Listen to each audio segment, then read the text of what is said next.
El tema de la seguridad social es un tema que nos compete a todos porque tanto en lo que tiene que ver con la salud como en pensiones son preocupaciones. Pero la gran situación nacional ahora es la situación de la salud y lo que tiene que ver con ese ejercicio. Agradecemos a Pedro Luis Castellano, superintendente de Salud y Riesgos Laborales, que esté con nosotros. Y vamos a escuchar un corte de la declaración de ayer del Colegio Médico para iniciar el diálogo con Pedro Luis. Indiscutiblemente el diálogo de esta naturaleza más largo en toda la historia de nuestro país.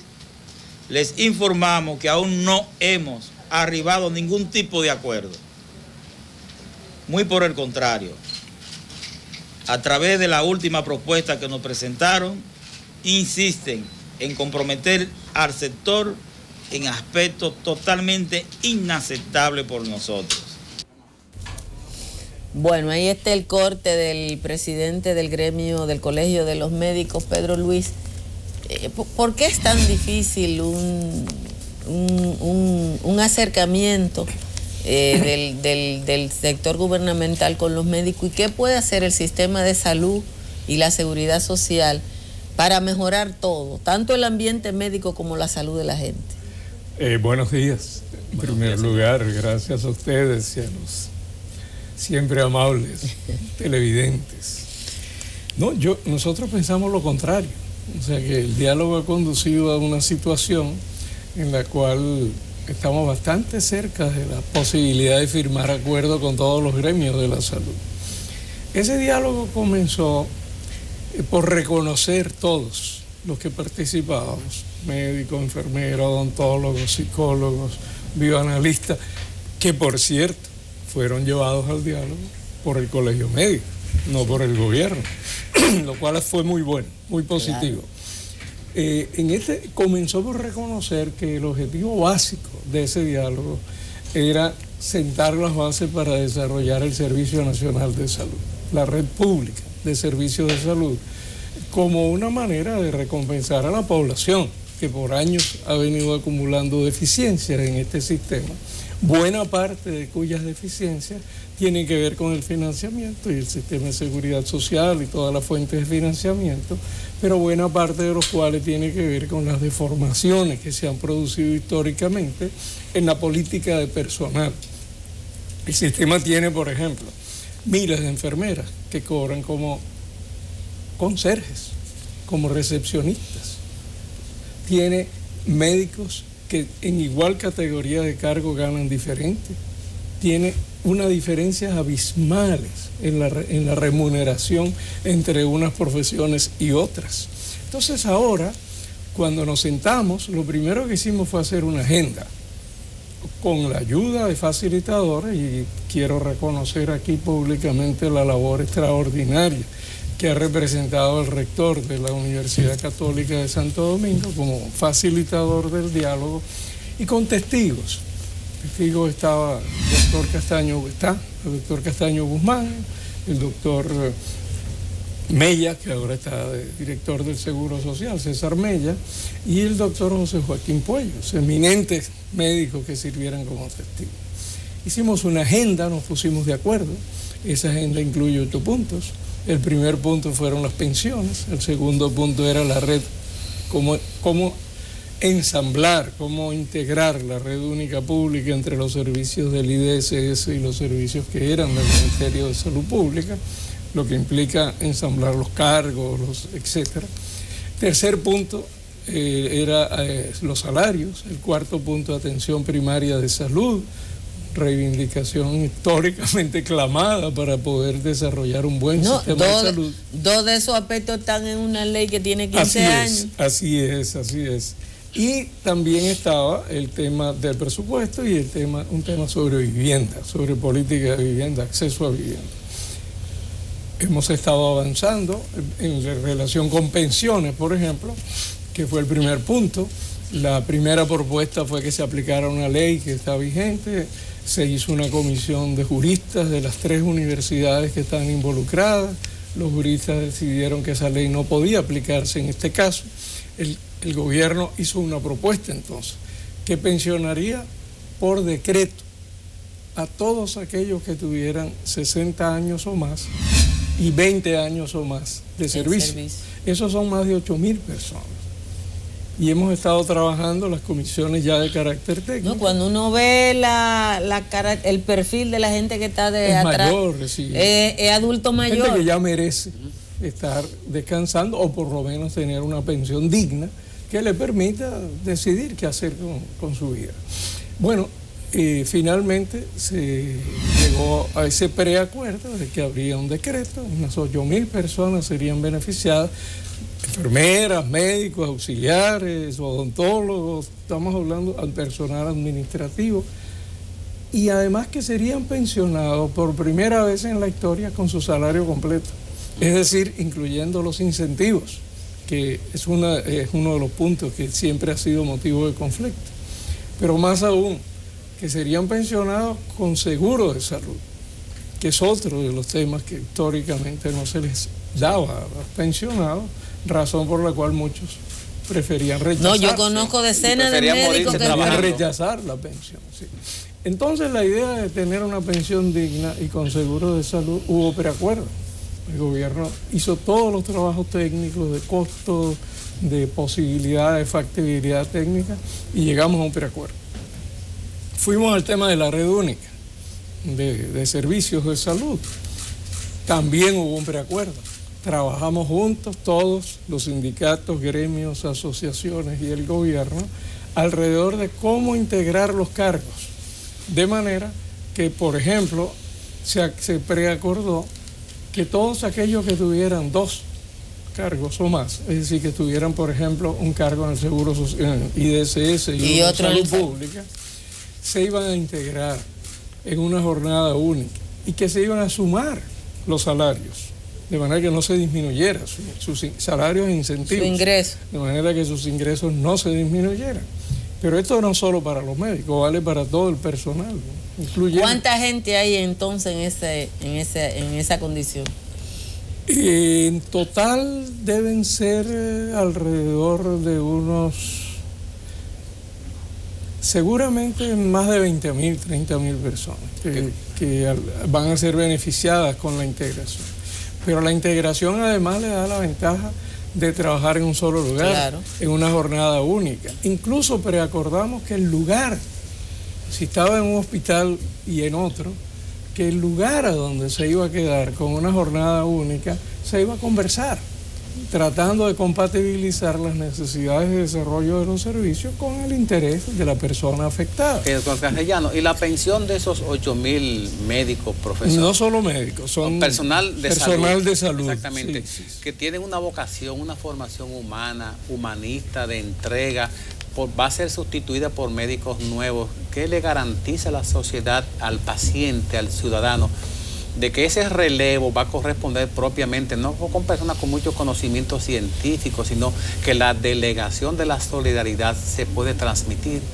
Sí, yo creo que el tema de la solidaridad es bien importante y creo que es una de las cosas que lamentablemente la población se queja de que hemos ido perdiendo. Debo decirle que la única cosa que el gobierno ha exigido en este diálogo son 2 cosas.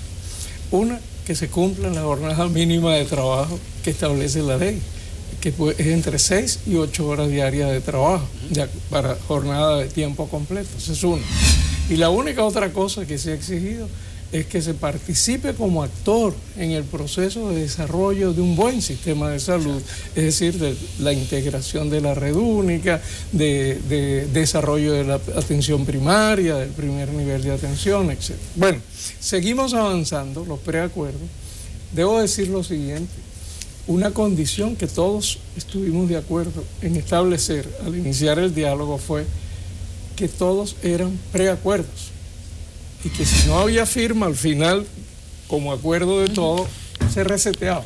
Volvíamos a cero, porque la idea era que nos pusiéramos de acuerdo en un paquete completo que permitiera mejorar la vida, los ingresos de los trabajadores de salud, sus condiciones de trabajo, pero también, sobre todo, mejorar el servicio.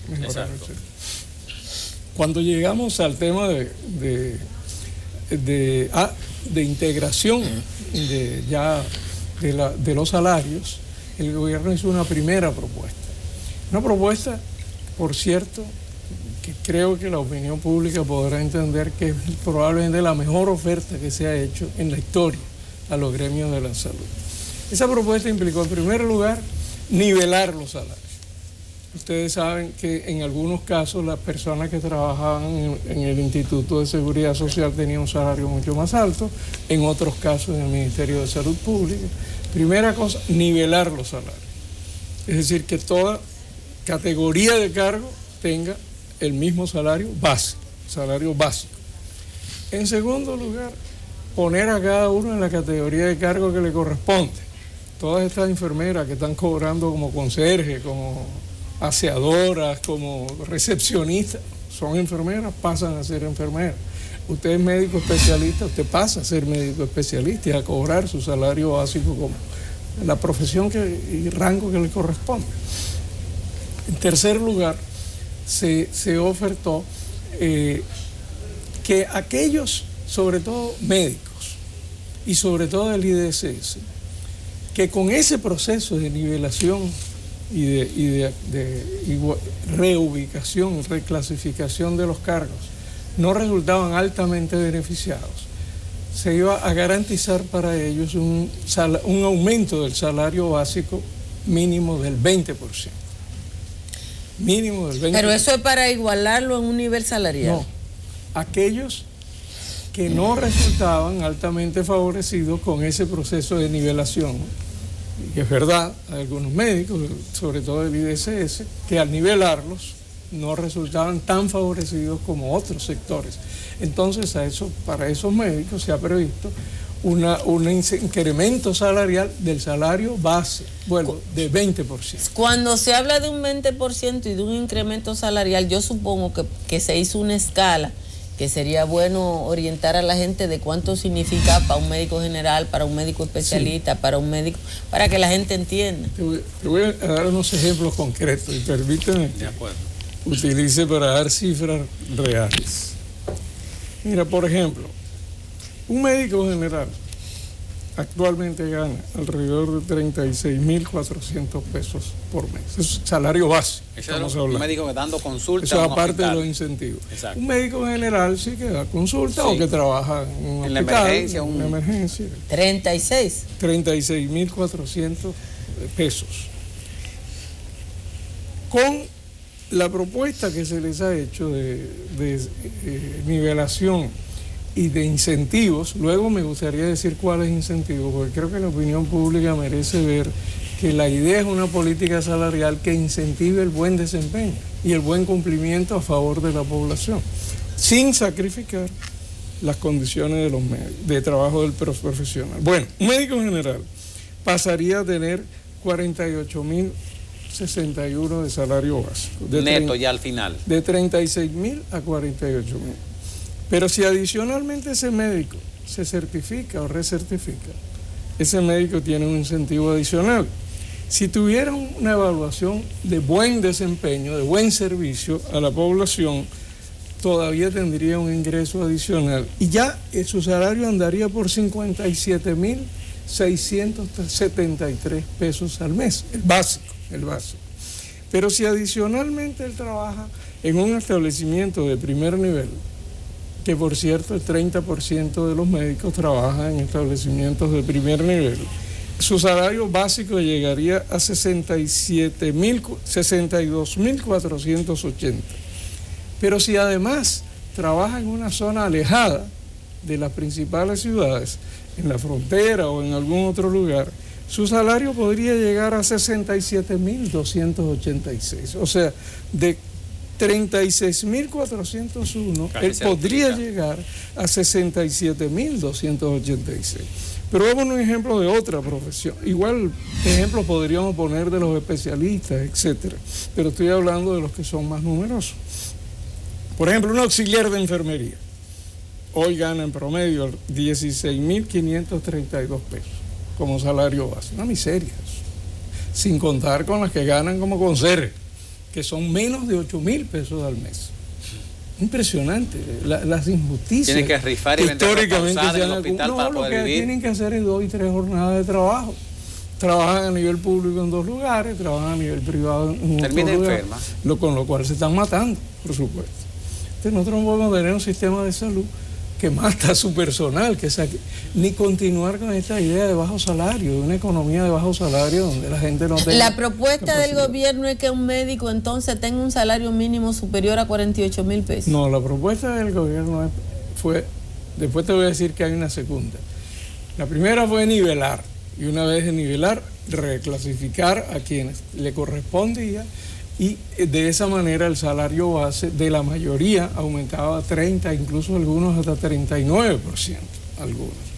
Y aquellos médicos que al nivelarlo no resultaban igualmente favorecidos, porque eran los que tenían el salario más alto, por supuesto, en la escala, entonces 20% de incremento. Esa fue la primera oferta, más incentivo por trabajar en atención primaria, incentivo por distancia, incentivo por buen desempeño, etcétera, etcétera.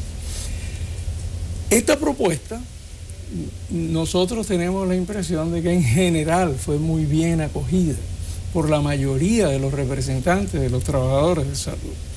Pero hubo un sector del gremio médico que consideró que no le resultaba satisfactorio y pidió conversaciones privadas al margen de las otras organizaciones, es decir, sin las enfermeras. O sea que se dividieron. No necesariamente, pero pidieron y nosotros accedimos. ¿Cómo no? Conversemos. ¿Cuál es el problema? Bueno, el problema es que nosotros lo que queremos es que nos aumenten a nosotros lo más posible. Bueno, espérese. Pues eso disgregaba la centralización de la solución. Usted está diciendo que había una negociación global con todo el sistema de salud o con todos los integrantes del sistema de salud, o a lo cual es válido, y que posteriormente el colegio médico exigió, o una parte del colegio médico exigió una negociación aparte para los médicos. Privada. Sí. Entonces allí es cierto, eso es lo que estoy diciendo. Pero las soluciones iban a ser públicas al final. Porque sí, eso. Obviamente la idea era encontrar un acercamiento con las posiciones que estaban más radicalizadas, ¿verdad? Y entonces dijeron, mire, nosotros lo que queremos es un aumento global. No nos interesa nivelación, no nos interesa incentivos por buen desempeño, no nos interesa. Lo que queremos es que nos digan un número de incremento para todo el mundo. Está bien. Sacamos la cuenta y dijimos, es posible aumentar 30% a todo el mundo, con lo cual no se resuelven los problemas acumulados de desniveles, de irregularidades en el tipo de cargos que están asignados, etc. 30%. No aceptaron. Fuimos otra vez a la plenaria. Le dijimos a todos, mire, pónganse de acuerdo. ¿Cuál de las dos propuestas ustedes prefieren como dirigentes de los trabajadores? Si ustedes se ponen de acuerdo en la primera, esa es la que a nosotros nos gusta y es la que nos gustaría aplicar porque es la que mejor impacta el desarrollo de los servicios de salud para la población. Pero estamos dispuestos a llegar a un acuerdo y si ustedes se ponen de acuerdo en un 30% para todo el mundo, nosotros estamos dispuestos. Quedó en manos de ellos la propuesta estamos oficial. Estamos dispuestos a hacerlo, 20% en el próximo año y 10% en el siguiente. Por supuesto, ahí hubo discrepancias entre los diferentes dirigentes de distintos sectores. Y les dijimos, bueno, pónganse de acuerdo. Y nos informan. Pónganse de acuerdo y nos comunican. Si ustedes se ponen de acuerdo en una o en otra, nosotros no tenemos ningún problema en avanzar y sigamos con los otros temas, sigamos conversando. Ahí estamos. Hemos sido sorprendidos por un comunicado público de un sector del colegio médico indicando que las negociaciones se rompen.